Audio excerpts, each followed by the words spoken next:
नमस्कार, मैं नामिका धीमान। स्वागत है आपका दीप एक्सप्रेस न्यूज़ में। आप सब जानते होंगे कि जाने माने कवियों पर आधारित हमारा एक स्पेशल प्रोग्राम कॉफ़ी विद कवि, जिसे आप बेहद देखना पसंद करते थे, उसे लॉकडाउन के चलते और अन्य कारणों के कारण हमें रोकना पड़ा था। लेकिन अब वो समय आ गया है कि आपको एक बार फिर से जाने माने कवियों से रूबरू करवाने का।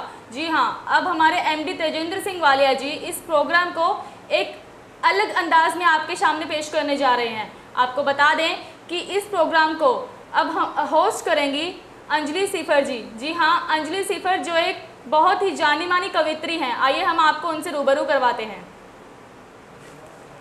नमस्कार, मैं अंजलि सीफर अम्बाला शहर से। अंजलि जी, आप एक बहुत ही जानी मानी कवित्री हैं, तो आप हमारे दर्शकों को अपने बारे में बताएं। जी, मैं पेशे से गणित पढ़ाती हूँ, लेकिन लिखने का शौक़ है। तकरीबन 2 साल पहले मैंने लिखना सक्रिय रूप से शुरू किया और अब काफ़ी पत्र पत्रिकाओं में मेरी रचनाएं छपती रहती हैं। हाल ही में एक मेरा गज़ल संग्रह कागज़ से गुफ्तगू भी शाया हुआ है और यही मेरे लेखन का सफ़र है। अंजलि जी, आपकी ये सफ़र कहाँ से शुरुआत हुई आपके सफ़र की?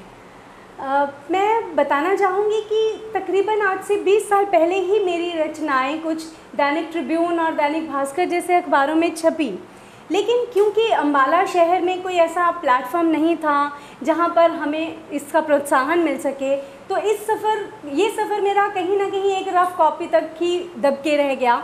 लेकिन अब तकरीबन 2-2.5 साल पहले कुछ काव्य गोष्ठियों में आना जाना हुआ, मंचों पर जाना हुआ और काव्य पाठ का अवसर मिला, तो वहाँ से ये सफ़र शुरू हुआ। अंजलि जी, आपको क्या बचपन से आपको कविताओं का, शायरी का शौक़ था? नहीं, देखिए, भाव जो हैं वो तो कहीं ना कहीं बचपन से बड़े होते होते, पढ़ाई करते करते आप उन सबको जो अपनी ज़िंदगी से सीखते हैं वो सब लिखने की कोशिश करते हैं। लेकिन हाँ, सक्रिय लेखन जिसे कह सकते हैं वो तकरीबन 2-3 साल पहले ही शुरू हुआ है। और इसी के चलते जिस प्लेटफॉर्म की कमी मुझे रही, जिसकी वजह से शायद मेरा और मेरे जैसी बहुत सी लेखिकाओं का सफ़र या देर से शुरू हुआ या नहीं शुरू हुआ, तो हमने अम्बाला में महिला काव्य मंच की इकाई की स्थापना की। हालांकि इसकी इकाइयां देश भर में क्या विदेश में भी हैं, लेकिन अम्बाला में इसकी शुरुआत मैंने की और बहुत गर्व होता है ये बताते हुए कि आज हमारे साथ लगभग 40 से 45 कवित्रियाँ जुड़ी हैं जिन्हें इससे पहले कोई अम्बाला में प्लेटफॉर्म नहीं मिला था। अभी आपने बताया हमारे दर्शकों को कि आपने मंच की शुरुआत की है, तो आप इस मंच के बारे में हमारे दर्शकों को कुछ बताएंगे?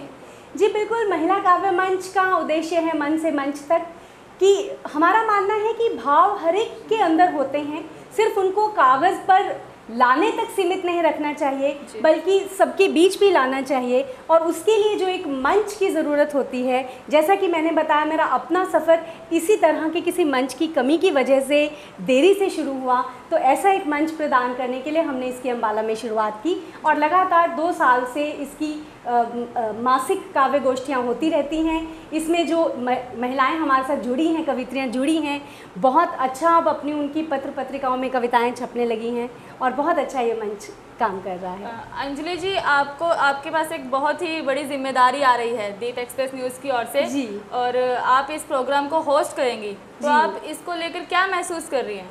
सबसे पहले तो मैं आभार व्यक्त करना चाहूँगी एमडी सर तेजेंद्र वालिया जी का कि उन्होंने मेरे ऊपर ये विश्वास दिखाया कि मैं इस प्रोग्राम को होस्ट कर सकती हूँ। दूसरी बात ये कि आज से 1-2 माह पहले भी मैं इसी कुर्सी पर बैठी थी और वहाँ मैं शायद कॉफ़ी विद कवि में इंटरव्यू दे रही थी, और अब इस कुर्सी से आपकी कुर्सी तक का सफ़र तय करना बहुत अच्छा लगेगा। कवियों से जानना, अपनी तो बहुत कह ली, कवियों से जानना कि उनका सफ़र कैसे शुरू हुआ और उनके पास क्या है हमारे दर्शकों के लिए जिससे वो प्रेरणा दे सकते हैं, और उनके बारे में जानना बहुत अच्छा रहेगा। तो मुझे उम्मीद है, मैं बहुत उत्साहित हूँ इस शो को लेकर, मुझे उम्मीद है हमारे दर्शक भी बहुत पसंद करेंगे। चलिए, हमें लगता है कि आपसे ज़्यादा हम इस शो के लिए उत्साहित हैं। तो अंजलि जी, मैं आपसे एक सवाल करना चाहती हूँ जो मेरा खुद का जाती सवाल है कि आप अपने नाम के पीछे अंजलि सीफर लगाती हैं जी, तो ये इसका क्या राज है या फिर ये एक महज सरनेम है? नहीं, सरनेम से ही इस सिफर नाम की शुरुआत दरअसल होती है कि मुझे अपनी पहचान के रूप में सरनेम लगाना कभी अच्छा नहीं लगा जी। कि शादी से पहले कुछ और नाम, शादी के बाद कुछ और नाम। ख़ास तौर पर हमारे भारत में हम लोगों की पहचान करते हैं या कपड़ों से या मज़हब से या उसके सरनेम से, पहनावे से, तो ये चीज़ मुझे कभी पसंद नहीं रही। तो जब तखल्लुस रखने की सोची, जब शायरी में आए, गज़ल लिखी, कही, तखल्लुस की बारी आई, तो सोचा कि कुछ ऐसा रखा जाए जो मेरी पहचान बताए। तो सिफ़र, एक गणित अध्यापिका हूँ, तो सिफ़र यानी कि शून्य, ज़ीरो। तो ज़ीरो की पावर से मेरे को लगता है हम सभी भली भांति परिचित हैं, जिसका गणित अच्छा है वो भी, और जिनका स्टूडेंट लाइफ में गणित अच्छा नहीं रहा वो भी, सभी ज़ीरो की पावर से बहुत परिचित हैं। तो मुझे लगा कि एक हम अपने आप को हम समझते भी, मैं शून्य ही समझती हूँ। तो मैंने 4 लाइनों में एक बात कही थी कि मिट्टी से जन्मी हूँ, मिट्टी का ही घर हूँ, मुझ में क्या है मेरा, शून्य का एक सफ़र हूँ, मैं सिफ़र हूँ। तो इस तरह से मैंने अपना तखल्लुस सिफ़र रखा। अंजलि जी, बहुत ही बढ़िया लगा ये सुनकर, आपकी बहुत ही अच्छा लगा। तो आप हमें एक बात बताएं कि अभी आपने कहा कि आप एक सिफ़र आप इसलिए लगाते हैं कि आप एक शून्य हैं। आपने हमें 4 लाइनों में बताया कि ये सब। तो एक मैं आपसे एक और बात पूछना चाहती हूँ कि मतलब मैं चाहती हूँ कि आप हमारे दर्शकों को बताएं, आप एक कवित्री हैं, जाने माने कवित्री हैं अम्बाला शहर से, तो एक कविता या गज़ल जो आप हमारे दर्शकों को सुनाना चाहते हैं। जी ज़रूर। जो आपकी फेवरेट हो। जी, रचनाएं कवि के लिए तो उसकी सभी रचनाएं बहुत पसंदीदा होती हैं, फिर भी एक गज़ल आपके सामने रखती हूँ जो मैंने हाल ही में कही है जी। तो उम्मीद है आपको पसंद आएगी। बहुत ही छोटी सी गज़ल है, देखिएगा। एक हसरत मचलती रही, एक हसरत संभलती रही, एक हसरत मचलती रही, एक हसरत संभलती रही, वक्त जैसे गुज़रता गया, उम्र चेहरे बदलती रही। क्या बात है। वक्त जैसे गुज़रता गया, उम्र चेहरे बदलती रही, ख्वाब रास्ते में बैठे रहे, ख्वाब रास्ते में बैठे रहे, नींद हर रात चलती रही, नींद हर रात चलती रही। और शम्स था और ना ही चांद था, शम्स सूरज को कहते हैं हम जी। शम्स था और ना ही चांद था, शाम तन्हा ही ढलती रही। कई बार शाम की किस्मत में सूरज भी नहीं होता, चांद भी नहीं होता, तो उसी को लेकर मैंने कहा था। शम्स था और ना ही चांद था, शाम तन्हा ही ढलती रही, छुप गया चांद एक अब्र में, चांदनी हाथ मलती रही।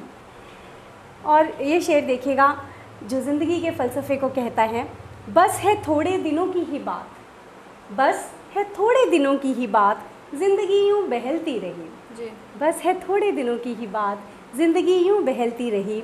और लब पे मुस्कान रख कर सिफ़र, लब पे मुस्कान रख कर सिफ़र, ज़िंदगी सच निगलती रही, ज़िंदगी सच निगलती रही। क्या बात है, बहुत ही बढ़िया अंजलि जी। लेकिन दिल कर रहा है कि आपसे और सुने और कविताएं सुने, लेकिन आप हमारे साथ आप बने रहिए, क्योंकि आप हमारे साथ होंगे, हमारे शोज़ में होंगे तो सुनने का मौका हमें मिलता ही रहेगा। तो इसलिए तो ये थे हमारे साथ अंजलि सिफ़र जी, जो हमारे कवि प्रोग्राम को, कॉफ़ी विद कवि को अगले सभी एपिसोड्स को होस्ट करेंगी। तो आप हमारे हर शनिवार कॉफ़ी विद कवि शो को देखना मत भूलिएगा अंजलि सिफ़र जी के साथ। अंजलि सिफ़र जी, आपको बहुत बहुत बधाई हमारे पूरे टीम की तरफ से, हमारे एमडी तेजेंद्र सिंह वाले जी की तरफ से बहुत बहुत शुभकामनाएं। तो आप देखना ना भूलिए हर शनिवार को कॉफ़ी विद कवि अंजलि सिफ़र जी के साथ ये स्पेशल प्रोग्राम। आप हमें हर शनिवार हमारे साथ बने रहिए। और भी प्रोग्राम हैं जो हम आपके सामने लेकर आएंगे, जिनको हमें लॉकडाउन के कारण या अन्य कारणों से रोकना पड़ा था, लेकिन अब दोबारा से हम उन प्रोग्राम्स की शुरुआत करेंगे। और दीप एक्सप्रेस न्यूज़ को आप देखते रहिए, लाइक कीजिए, सब्सक्राइब कीजिए।